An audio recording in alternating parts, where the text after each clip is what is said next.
Jane Fonda in Alberta this week?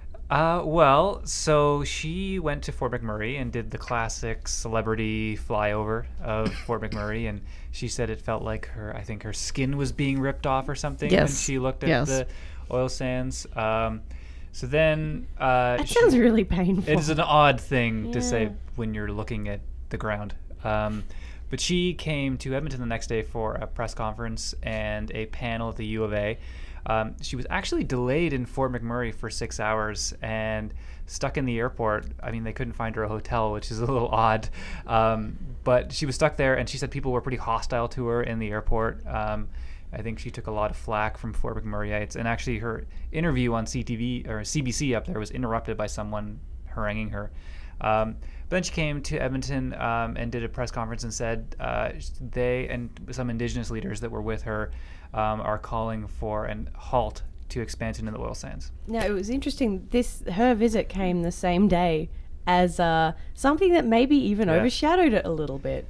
Pipelines approvals. We love a good pipeline approval in Alberta, apparently. With Christy Clark saying that in British Columbia they're now on board, they have their conditions met, and they're now cool. I mean, we never needed Christy Clark's permission to build a pipeline. It was never provincial jurisdiction, but having that imprimatur from the BC Liberal Premier will help. I mean, I feel in a peculiar way, although I don't really have much patience with celebrity tourists, I feel this pang of sympathy for Jane Fonda, who is the victim of very poor timing.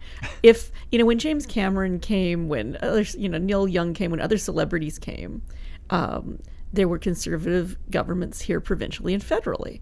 And so when those governments pushed back, everybody said, oh, bad conservatives. So here comes Jane Fonda. First of all, she arrives in Fort McMurray, fire-ravaged Fort McMurray, where people are more than usually unhappy with this kind of, drive-by celebrity stunt.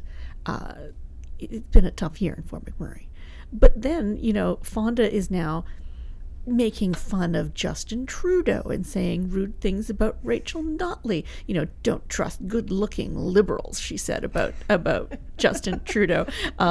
Isn't that just a lesson we all should take away? So don't trust good-looking people. That's my motto. Well, that's why I have such a trustworthy face. But in some ways, it's an absolute gift to Rachel Notley and Brian Mason in the NDP, because now they get to wrap themselves in the blue Alberta flag and be defenders of the oil sands and defenders of pipelines. And what Rachel Notley said about dining out on her celebrity and not knowing all the facts, I mean, that's not really functionally different than anything that Ed Stelmach or Alison Redford or Dave Hancock or Ralph Klein ever said in defense of the oil sands. But when Rachel Notley says it, somehow it reads differently. I think that a big issue here is the fact that the NDP is actually doing things that Fonda wants governments to do.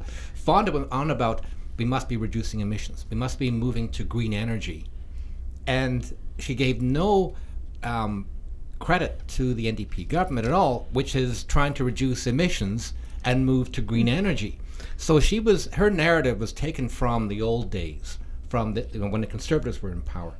And I think that that's another reason why the NDP is getting frustrated with, or got frustrated with her, because they were supposed to have a sit-down, a briefing with her. Yeah. She didn't turn up.